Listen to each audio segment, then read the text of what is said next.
Good morning, welcome back to my channel Suma cooks. So ఈరోజు vlog అయితే బెంగళూరు సిరీస్లో నేను చూపించే వ్లాగ్ హల్సూర్లో ఉన్న సోమనాథేశ్వర స్వామి ఆలయము. చాలా పురాతనమైన ఆలయం అని చెప్తారు. సో నేను ఫస్ట్ టైం వెళ్తున్నాను, మీరు కూడా నాతో జాయిన్ అవ్వండి, మీరు దర్శనం చేసుకోండి. నేను అక్కడ పోయి ఎక్స్ప్లోర్ చేస్తాను. అంతవరకు స్టే ట్యూన్.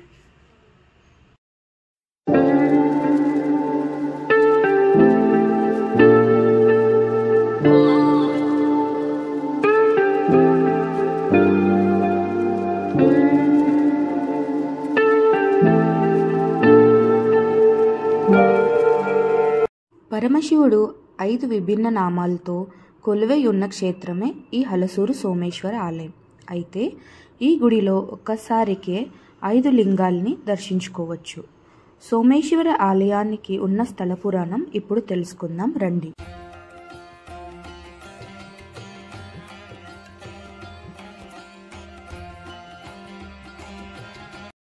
పూర్వం ఈ ఆలయ ప్రాంతంలో మాండేయ మహర్షి ఆశ్రమం ఉండేదట. ఈ మహర్షి వాళ్ళ శిష్యులతో కలిసి నివసించేవారు. అయితే అక్కడున్న ఒక స్వయంభూ లింగాన్ని వాళ్ళు పూజించేవాళ్ళు. కాలక్రమేణా ఈ శివలింగం భూగర్భంలో కలిసిపోయింది. ఆ ప్రదేశం అంతా అడవిలాగా మారిపోయేదట. ఆ తర్వాత 13వ శతాబ్దంలో బెంగళూరు నగర నిర్మాతగా ప్రసిద్ధి చెందిన కెంపేగౌడ తండ్రి జయప్ప గౌడ ఒకసారి వేట కోసం ఈ ప్రాంతానికి వెళ్ళారట. అప్పట్లో ఈ ప్రాంతమంతా పనస చెట్లతో నిండుండేది. పనస చెట్టుని కన్నడ భాషలో హలసిన మర అని అంటారు. అందువలన ఈ ప్రాంతానికి హలసూరు అని పేరు వచ్చింది. వేటలో అలసిపోయిన జయప్ప గౌడ ఒక పనస చెట్టు కింద నిద్రపోయారు. అప్పుడు కల్లో ఆయనకి పరమశివుడు కనిపించి ఇక్కడున్న భూమిలో లింగ రూపంలో తను ఉన్నానని బయటికి తీసి గుడి కట్టించమని ఆజ్ఞాపించారు. అయితే అక్కడ తవ్వి చూస్తే శివలింగం కనిపించడంతో జయప్ప గౌడ ఆలయం కట్టించారు.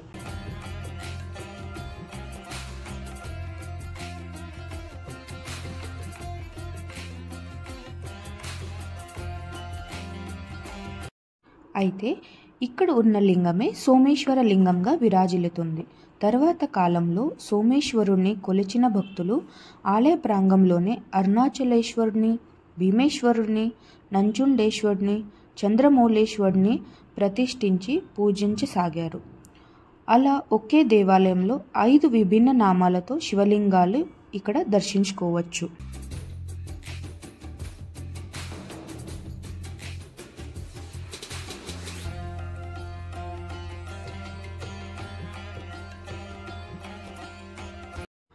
అయితే సోమేశ్వర ఆలయాన్ని చోళులు, విజయనగర రాజులు ఎంతో అభివృద్ధి చేశారు.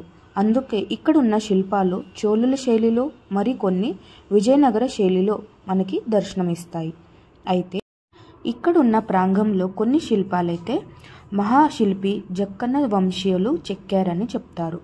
అయితే ఈ ఆలయం బెంగళూరు మెజెస్టిక్ నుంచి సోమేశ్వర ఆలయం 8.1 కిలోమీటర్లు ఉంటుంది.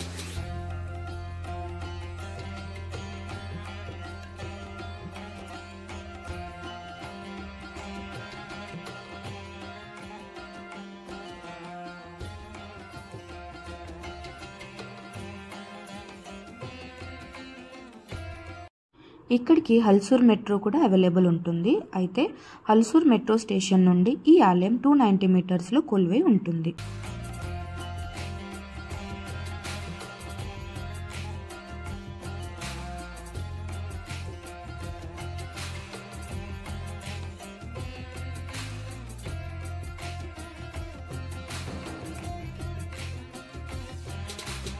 సో దర్శనం కంప్లీట్ అయిపోయింది. అండ్ ఇప్పుడు మేము రిటర్న్ వెళ్తూ ఉన్నాము. చాలా బాగుంది, ప్రశాంతంగా ఉంది, చాలా సూపర్గా ఉంది. అయితే ఈ ఆలయం టైమింగ్స్ అంతా నేను డిస్క్రిప్షన్ బాక్స్లో మెన్షన్ చేస్తాను. మీరు ఒకసారి డిస్క్రిప్షన్ బాక్స్ చెక్ చేసుకోవచ్చు. మీకు ఈ వ్లాగ్ నచ్చినట్లయితే నా ఛానల్ సబ్స్క్రైబ్ చేయండి, లైక్ చేయండి, షేర్ చేయండి. And thanks for your time. Bye.